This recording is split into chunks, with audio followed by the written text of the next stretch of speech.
నమస్తే, welcome to Sakshi family. నేను షాహిదా. ఒక ఐఫోన్ ఈఎంఐ నుంచి స్టార్ట్ అయిన ఒక చిన్న గొడవ ఒక మొత్తం కుటుంబాన్ని విషాదంలోకి నెట్టేసింది. 18 ఏళ్ల ఒక యువకుడు, మహారాష్ట్రకు చెందిన 18 ఏళ్ల ఒక యువకుడు తన తండ్రితో గొడవపడి కొండ మీదకి ఎక్కాడు. సో ఆ తండ్రి ఆ కొడుకును కాపాడబోయి జారి పడిపోయాడు. తన భర్తను, కొడుకును కళ్ళారా చనిపోవడం చూసిన ఒక తల్లి తను కూడా తన ప్రాణాలను వదిలేసింది. సో ఈ మొత్తం ఘటన చూసి దేశమంతా విస్తుపోయింది. ఇప్పుడు ఎక్కడ చూసినా ఇదే చర్చ జరుగుతుంది.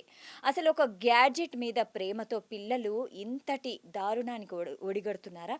అసలు గ్యాడ్జెట్ల మీద అంత ప్రేమ ఎందుకు? అసలు తల్లిదండ్రులు పిల్లలకు ఉన్న అలాంటి చిన్న చిన్న కోరికల్ని ఎలా హ్యాండిల్ చేయాలి? వాళ్ళ డిమాండ్స్ని ఎలా హ్యాండిల్ చేయాలి? ఈ కాలం పిల్లలకు తల్లిదండ్రులకి మధ్య ఉన్న ఆ ఎమోషనల్ గ్యాప్ గురించి ఈరోజు మనం మాట్లాడుకుందాము. ఈరోజు మనతో పాటు ఉన్నారు సీనియర్ జర్నలిస్ట్ సూర్యకుమారి గారు. నమస్తే మేడం. నమస్తే అండి. మేడం, ఇప్పుడు చూసుకుంటే మహారాష్ట్రలో జరిగిన ఒక దారుణమైన ఘటన. ఐఫోన్ కోసం ఒక అబ్బాయి తన ప్రాణాలనే పోగొట్టుకుంటూ చివరికి తన తల్లి తండ్రి ప్రాణాలు కూడా పోయాయి అన్నమాట. అసలు ఈ మొత్తం ఘటన మీరు ఒక సీనియర్ జర్నలిస్ట్గా ఎలా చూస్తున్నారు? ఓకే, ఇవన్నీ మాట్లాడుకునే ముందు ఈ కేసుకు సంబంధించి ఒక చిన్న అప్డేట్ ఏంటంటే, ఇప్పుడు చనిపోయిన అబ్బాయి ఒక బంధువు, ఇది ఐఫోన్ వల్ల జరగలేదు, దీనికి వేరే వేరే కారణాలు కూడా ఉన్నాయి, దయచేసి రూమర్స్ని స్ప్రెడ్ చేయకండి అని ఒక విజ్ఞప్తి అయితే చేశారు ఆవిడ. ఓకే, ఇంకా ఆ విషయాన్ని పక్కన పెడితే, ఒక చిన్న వివాదం, ఒక 3 గంటల డ్రామా తర్వాత ఒక చిన్న ఫ్యామిలీ అంత విషాదంగా కన్నుమూయడం అనేది చాలా విచారకరం. నిజంగా ఇలాంటివి జరగడం మనం వీటిని నిరోధించడం లేకపోతే వీటిని అడ్డుకోవడం మన చేతుల్లోనే ఉంది. మీరు అన్నట్టు ఫ్యామిలీకి పిల్లలకి మధ్య ఉన్నటువంటి ఒక బాండింగ్ దెబ్బతినడం వల్ల, లేకపోతే వాళ్ళిద్దరి అంటే పిల్లలు తర్వాత తల్లిదండ్రుల మధ్య ఒక అవగాహన లేకపోవడం, తల్లిదండ్రులుగా వాళ్ళు కొంత వాళ్ళల్లో పిల్లల్లో అవగాహన పెంచడానికి కనీస ప్రయత్నం చేయకపోవడం, వీళ్ళు కూడా సోషల్ మీడియా ప్రభావం అనండి, వాళ్ళకుంది కాబట్టి మనకే కావాలి అనేటటువంటి ఒక ఎమోషన్స్కి లోనవడం వల్ల ఇంత ప్రమాదం జరిగింది. ఓకే. అండ్ మేడం, ఇప్పుడు ఇది నిజంగానే ఐఫోన్ సమస్యేనా? ఎందుకంటే ఆ అబ్బాయిని కాపాడడానికి పోలీసులు కానీ, తండ్రి కానీ, తల్లి కానీ మేము ఐఫోన్ కొనిస్తాము, ఇంకొకటి నువ్వు మాత్రం చనిపోవద్దు అని వేడుకున్నారు. అయినా కూడా ఆ అబ్బాయి దూకేశాడు. అంటే దానికి మీనింగ్ ఇంతకంటే ఎక్కువ ఏదైనా అతనికి పెయిన్ ఉందా? అదే, ఇప్పుడు ఐఫోన్ ఒక్కటే కారణమని మనం అనుకోలేం. ఇప్పుడు ఆమె బంధువు చెప్పినట్టుగా కూడా అతని మనస్తత్వం మనకి ఇంపార్టెంట్. అంటే నేను అనుకున్నది సాధించాలి, దానికోసం నేను చచ్చిపోయినా చచ్చిపోతాను అనేటువంటి ఒక ఎక్స్ట్రీమ్ స్టెప్ తీసుకోవడం వెనుకున్నటువంటి కారణాలని, సామాజిక అంశాలని మనం విశ్లేషించుకోవాలి.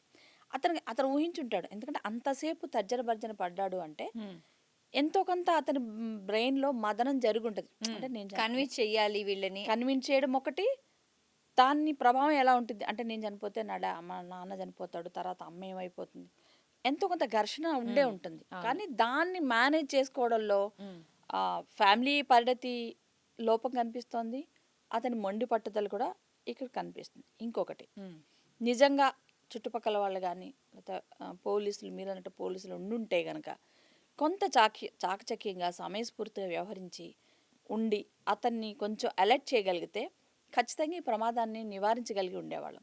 అక్కడ మనకు వస్తున్న మీడియా వార్తల ప్రకారం అక్కడ జరిగింది ఏంటంటే, అందరూ ఒక పెద్ద జాడ్యం అయిపోయింది కదా, ఒక ఇష్యూ ఏదైనా జరుగుతుంది అనుకో, అది ఎంత ప్రమాదమైనా సరే తమ కెమెరాల్లో బంధించుకోవడం కోసమే చూస్తున్నారు తప్పితే అట్లీస్ట్ దాన్ని కొంచెమైనా నివారిద్దాము, ఎదుర్కొందాం అన్న ఆలోచన కూడా చెయ్యట్లేదు.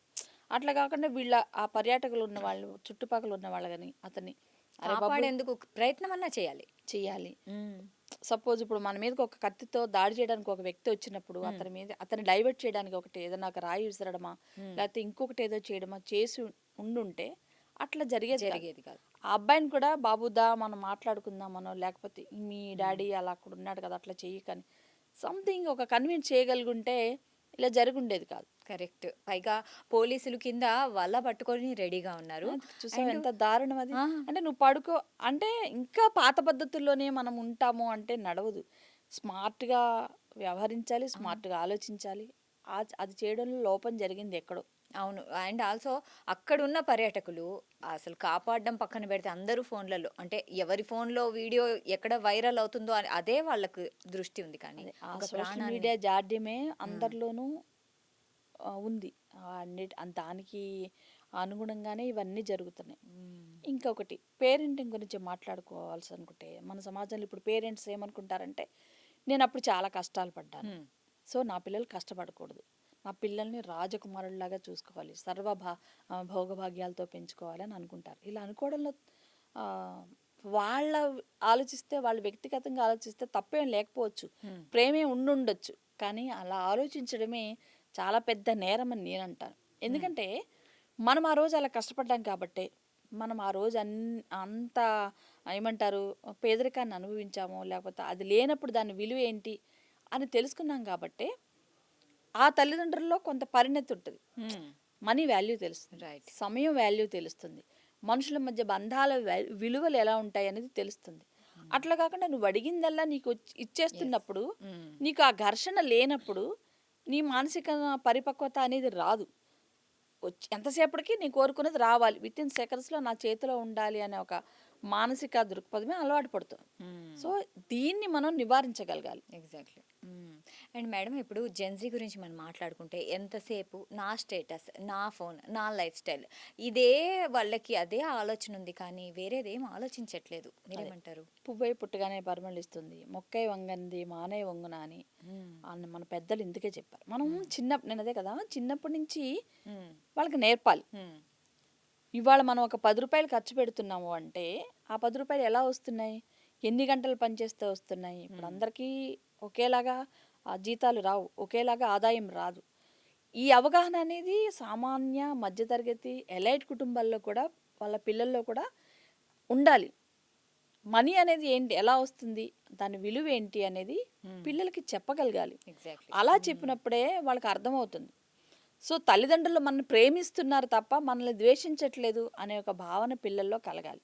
సో, నేను కోరుకున్నది ఇవ్వట్లేదు, వీళ్ళు నన్ను అన్యాయం చేస్తున్నారు, లేకపోతే నాకేదో ఒక లోపం చేస్తున్నారు అనే ఫీలింగ్ కాకుండా, యెస్ పిల్లలు నా కోసమే నా తల్లిదండ్రులు ఆలోచిస్తున్నారు. నా కష్టం, సుఖం గురించే వాళ్ళు 24/7 ఆలోచిస్తారు అనే అవగాహన పిల్లల్లో వచ్చేలాగా మనం చూడగలగాలి. రైట్. అందులో హ్మ్. ఎక్కడో వైఫల్యం జరుగుతోంది. అందుకే ఈ ఇవన్నీ సమాజంలో జరుగుతున్నాయి. ఇలాంటివి జరుగుతున్నాయి. మేడం ఇప్పుడు పిల్లలు ఎక్స్‌పెన్సివ్ థింగ్స్ అడిగినప్పుడు సో, పేరెంట్స్ ఇమ్మీడియేట్‌లీ కొనివ్వాలా? లేకుంటే వెయిట్ చేయండి. ఇది మన స్తోమత కాదు అని చెప్పాలా? అదే స్తోమతను బట్టే హ్మ్. ఉంటుంది.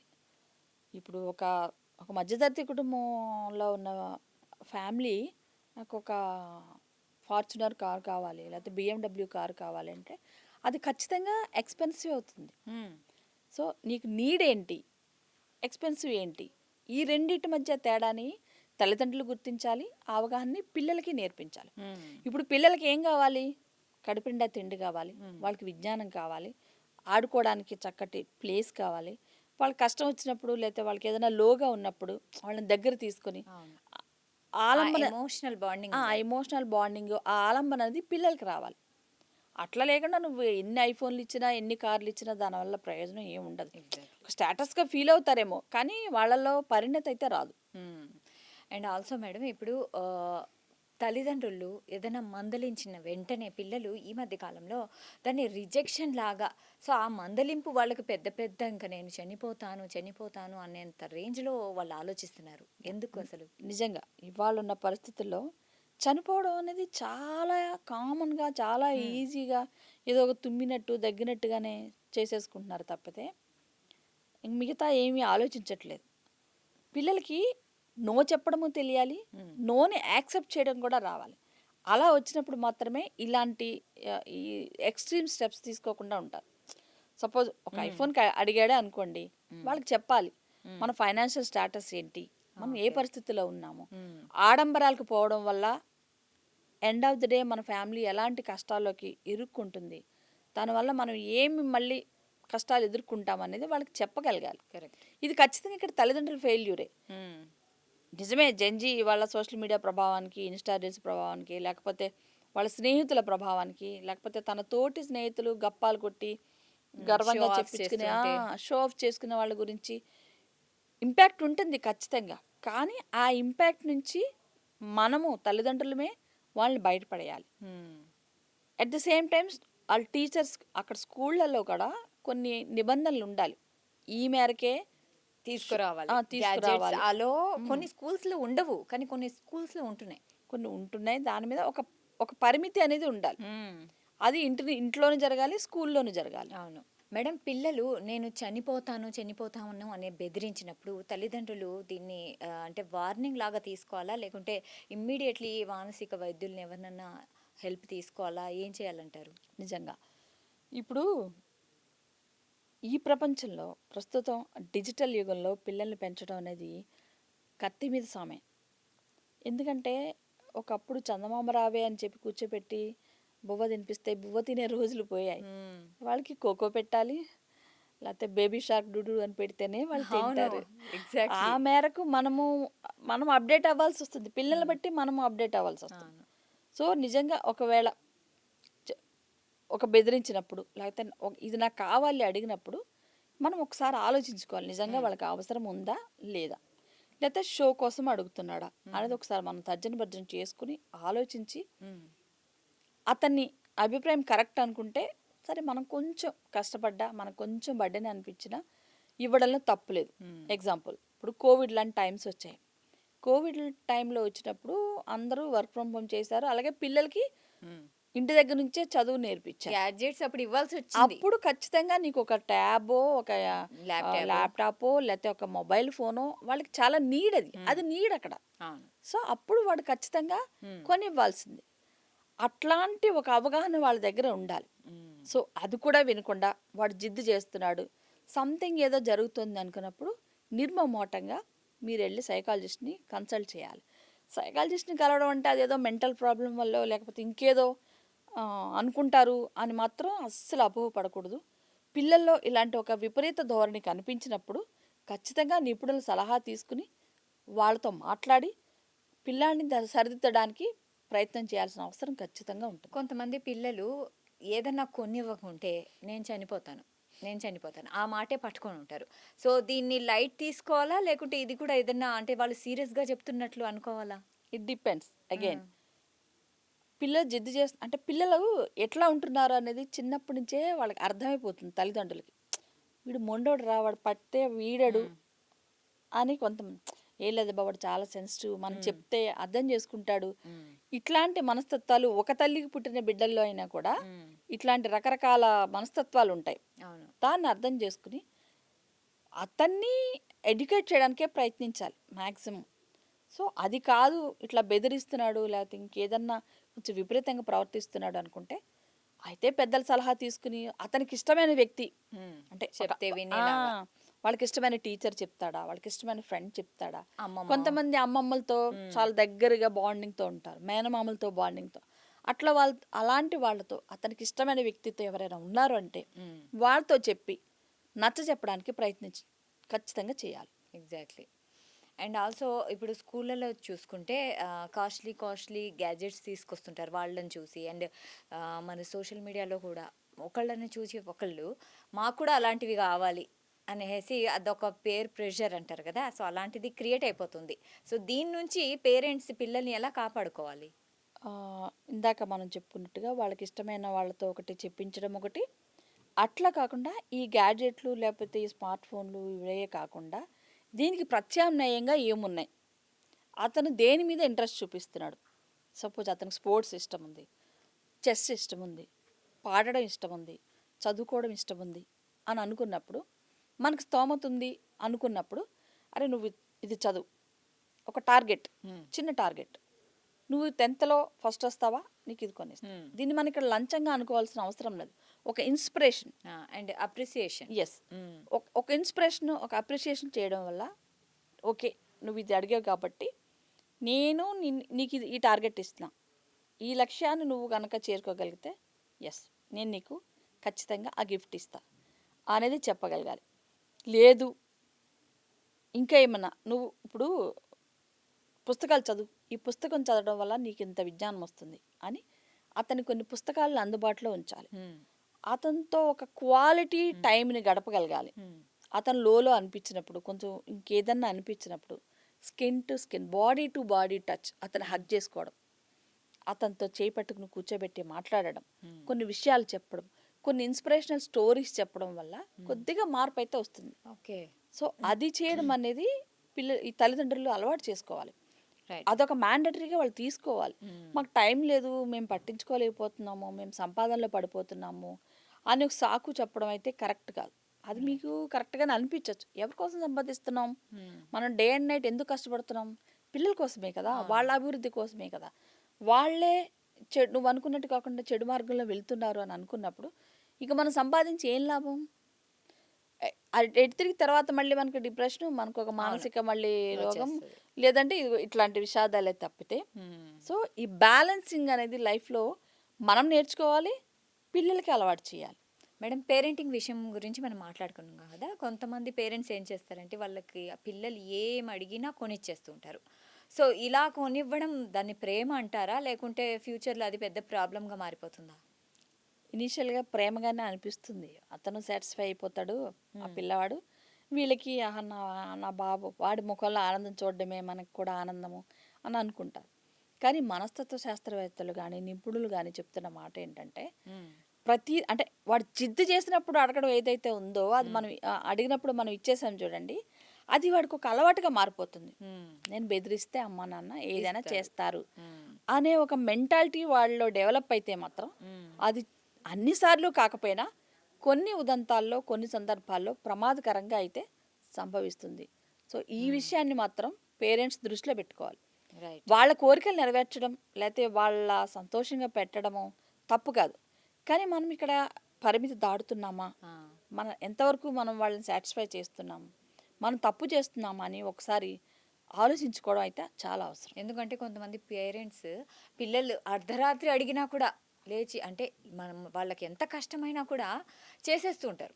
సో దీనివల్ల వాళ్ళకి అంటే దాని వాల్యూ కూడా తెలియదు, ఆ వస్తువు వాల్యూ కూడా తెలియదు, దాన్ని తీసుకురావడానికి పేరెంట్స్ పడుతున్న కష్టం కూడా పిల్లలకి తెలియట్లేదు. అండ్ ఆల్సో కొంతమంది పేరెంట్స్ వాళ్ళ పిల్లల గురించి వాళ్ళకి ఏదైనా చెప్పేటప్పుడు ఇష్టం వచ్చినట్లు మాట్లాడుతుంటారు, పెద్ద పెద్ద మాటలు వాళ్ళని హర్ట్ చేసేలాగా. సో ఇలాంటి పేరెంట్స్ కూడా ఉంటారు. సో పిల్లలతో మాట్లాడేటప్పుడు పేరెంట్స్ ఎలా జాగ్రత్తగా మాట్లాడాలి?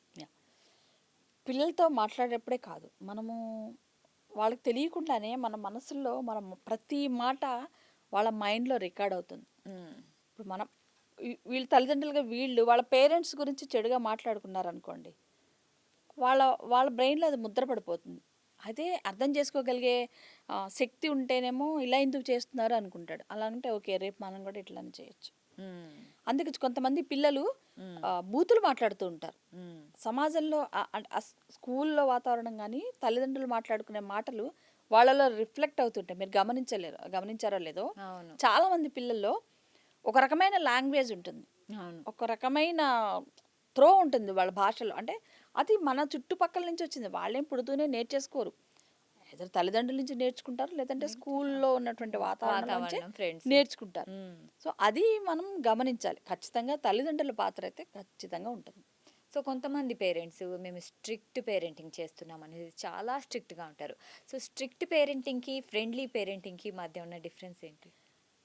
స్ట్రిక్ట్ పేరెంటింగ్ అనేది అస్సలు మంచిది కాదు. ఎందుకంటే కొంత పట్టించుకోకపోయినా లక్కీగా వాళ్ళు ఇంకేమన్నా సన్మార్గంలో వెళ్తారేమో. కానీ స్ట్రిక్ట్ పేరెంటింగ్ పేరుతో అసలు ఆ డెఫినేషన్ వాళ్ళకి తెలియకుండా ప్రతిదాన్ని విమర్శించడం, ఒకరితో పోల్చడం, నువ్వు వెధవా లేకపోతే నువ్వు వేస్ట్ అని తిట్టడం వల్ల మానసికంగా కృంగిపోతారు. మనం ఎంత చేసినా ఇంతే, వీళ్ళు ఇలా అంటారు, నేను ఇంతే కదా, ఒకసారి అన్నారు రెండోసారి అన్నా ఇంతే కదా అనే ఒక భావన వాళ్ళకి వస్తుంది. సో అలా చేయకుండా మనం ఏం చేయాలంటే పిల్లలు ఏం చెప్పాలి, ఒకవేళ నేను ఏదైనా అడిగితే నాన్న ఇస్తారా లేదా అనే ఒక థింకింగ్ వాళ్ళలో ఉండాలి. లేకపోతే అమ్మ నాకు ఇస్తుందా లేదా ఒక ఒకవేళ వాళ్ళు చెయ్యాలి అంటే నేనేం చెయ్యాలి అనేది వాళ్ళకి ఒక అవగాహన ఉండాలి. అలా ఉండేలాగా వీళ్ళు ప్రవర్తించాలి తప్పితే అటు గట్టిగా కొట్టేయడము తిట్టేయడము తప్పే, మరీ గారాబం చేసేసి అడిగిందల్లా ఇచ్చేసి పెంచడము రెండూ తప్పే. సో బ్యాలెన్సింగ్ అనేది చాలా అవసరం. ఎగ్జాక్ట్లీ. అండ్ మేడం, ఇప్పుడు మీరు చూసుకుంటే స్ట్రిక్ట్ పేరెంటింగ్ గురించి మనం మాట్లాడుకుంటే ఎవరైతే స్ట్రిక్ట్ పేరెంట్స్ ఉంటారో వాళ్ళ పిల్లలే ఎక్కువ అబద్ధాలు చెప్తారు, దాచిపెడతారు కదా. ఎందుకంటే భయం వాళ్ళకి. సపోజ్ నువ్వు సరదాగా ఈరోజు వాళ్ళ ఫ్రెండ్స్ తోటి ఎక్కడికో వెళ్ళి వచ్చుంటాడు. ఇంట్లో వెళ్ళి అడుగుతారు, "ఏయ్ ఎందుకురా 4:30 అయినా నువ్వు రాలేదు ఎందుకురా" అంటే వాడు ఏం చెప్తాడు, స్పెషల్ క్లాస్ అని చెప్తాడు. అంతేగాని నేను నిజం పక్కకి వెళ్ళి చెప్తే ఏదో తిన్నాను అని చెప్పి అన్నాడు. వీళ్ళు నమ్మేస్తారు. అవును. సో అది వాడికి అలవాటు అయిపోతుంది. ఓకే, నేను అబద్ధం చెప్పాను కాబట్టి నేను ఇవాళ అమ్మతో తిట్లు తినకుండా, నాన్నతో తిట్లు తినకుండా హ్యాపీగా ఉన్నాను. సో ఇది ఒక ట్రిక్. సో సెకండ్ టైం మళ్ళీ అదే ఆ అబద్ధాలు కూడా ఇంకోటేదో అయిపోతుంది, ఇంకోటేదో అయిపోతుంది. సో తోటకూర నాడే దండించడం అంటారే, దండించడం అంటే కొట్టడం తిట్టడం కాదు, విషయాన్ని అవగాహన చేయించడం, అర్థం చేయించడం అనేది ఇక్కడ మెయిన్ సూత్రం. అది మనం గుర్తుపెట్టుకోవాలి. Exactly madam. ఇప్పుడు మహారాష్ట్రలో జరిగిన ఈ దారుణ ఘటన ఏదైతే ఉందో, ఇలాంటి ఘటనలు సోషల్ మీడియాలో ఎక్కువగా ప్రచారం చేయడం వల్ల అంటే సోషల్లీ అవేర్నెస్ వస్తుంది అంటారా, లేకుంటే ఇంకా డేంజరస్గా తెలియని వాళ్ళకు కూడా తెలిసేలా ఇలా జరిగిపోతున్నాయి అంటారా? అంటే ట్రిగ్గర్ అవుతాయి పాయింట్స్. ఇప్పుడు అదే ఆలోచనలో ఒకడు ఉన్నాడు అనుకుందాం. ఇప్పుడు నేను మా నాన్న నాకు ఐఫోన్ కొనివ్వట్లేదు, అమ్మ నాకు ఏదో కొనియట్లేదు, లగ్జరీ బ్యాగ్ కొనివ్వట్లేదు అనే ఒక ఆలోచనలో ఒక పిల్లవాడో ఉన్నప్పుడు ఈ పాయింట్స్ ట్రిగ్గర్ అవుతాయి వాళ్ళ బ్రెయిన్. మనకు కనెక్ట్ అయ్యాయి, ఇది కనెక్ట్ అయిపోతారు. అక్కడ బెదిరించి చూద్దాం, లేకపోతే ఇంకేదో చేసి చూద్దాం, వీళ్ళు చచ్చినట్టు మన మాట వింటారు అనే ఒక కల్చర్ అయితే వాళ్ళలో డెవలప్ అవుతుంది. అయితే కొంతమంది అమ్మో ఇట్లా చేయకూడదు, దీనివల్ల మనకి నష్టం వస్తుంది, సో అమ్మా నాన్న మన కోసమే కదా చేస్తున్నారు, వాళ్ళ మాట మనం వినాలి, అమ్మా నాన్న సంక్షేమం కోసమే మనము బాగా చదువుకోవాలి, మంచి ఉద్యోగం సంపాదించాలి అనే ఒక ఇది వాళ్ళలో కూడా వస్తుంది. ఓకే, సోషల్ మీడియాకి రెండు వైపులా పదునుంది అనేది అందుకే. నెగిటివ్ ఇంపాక్ట్ ఉంటుంది, పాజిటివ్ ఇంపాక్ట్ కూడా ఉంటుంది. మేడం, ఒక పిల్లవాడు చిన్న చిన్న విషయాలకే ఎమోషనల్ అవుతున్నాడు అని ఒక పేరెంట్ గుర్తిస్తే, సో ఆ పేరెంట్స్ ఏం చేయాలి ఇమ్మీడియట్లీ? ఎమోషనల్ అవడం అనేది మానవ సహజం. సో దాన్ని ఇనీషియల్గా పెద్దగా పట్టించుకోవాల్సిన అవసరం లేదు. వయసు పెరుగుతున్న కొద్దీ వాళ్ళు చాలా వరకు అవగాహన పెంచుకుంటున్న కొద్దీ వాళ్ళలో వాళ్ళే న్యాచురల్గానే ఒక ఇది సంపాదించుకుంటారు. సో దాని గురించి ప్రతిదానికి ఆందోళన పడాల్సిన అవసరం లేదు.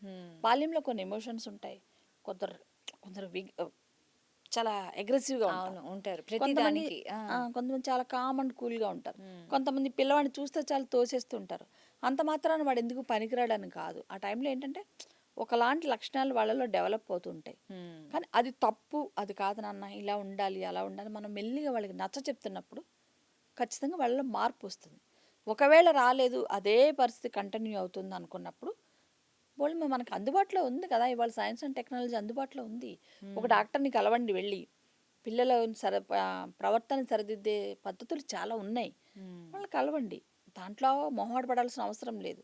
వెళ్ళండి, కలవండి, వాళ్ళ సలహాలని పాటించండి, పిల్లాడి అభివృద్ధిలో మీరు కీలకమైన పాత్ర పోషించండి. రేపన్న రోజు నేను అట్లా చేసి ఉండాల్సింది, అప్పుడు కొంచెం జాగ్రత్త పడి ఉండాల్సింది అనే రిగ్రెట్ మన లైఫ్లో లేకుండా ఉంటుంది. ఎగ్జాక్ట్లీ, చాలా బాగా చెప్పారు. సో చాలా బాగా చెప్పారు మేడం. ఎందుకంటే ఈ కాలంలో ఇప్పటి బాలలే రేపటి పౌరులు అంటారు కదా, సో వాళ్ళ బాల్యాన్ని కరెక్ట్ దారిలో తీర్చిదిద్దేదే పేరెంట్స్ అనమాట. సో పేరెంట్స్ బిజీగా ఉండడం వల్ల, ఉద్యోగాలు చేసుకోవడం వల్ల, సో అది రీజన్ కాదు. వాళ్ళతో కొంచెం టైం స్పెండ్ చేయాలి. సో వాళ్ళకి మంచి భవిష్యత్తు ఇవ్వాలి, అండ్ మెంటల్లీ అండ్ ఫిజికల్లీ వాళ్ళను బలోపేతం చేయాలి. సో చాలా బాగా చెప్పారు. Thank you so much for your valuable time madam. So చూశారు కదా, సో చిన్న పిల్లలు అంటే పేరెంటింగ్ ఎలా ఉండాలి, అండ్ ఈ మధ్య కాలంలో పిల్లలకి చూస్తున్న ఘటనలు ఏవైతే ఉన్నాయో మన సమాజంపై అవి చాలా ఎఫెక్ట్ చూపిస్తున్నాయి, అండ్ పేరెంటింగ్ గురించి చాలా క్వశ్చన్స్ వస్తున్నాయి. సో ఈ కార్యక్రమంలో మనం అన్ని సమాధానాలు విన్నాం కదా. సో ఇది ఇవాల్టి కార్యక్రమం. మరో కార్యక్రమంలో మళ్ళీ కలుద్దాం. అంటిల్ దెన్ కీప్ వాచింగ్ సాక్షి టీవీ.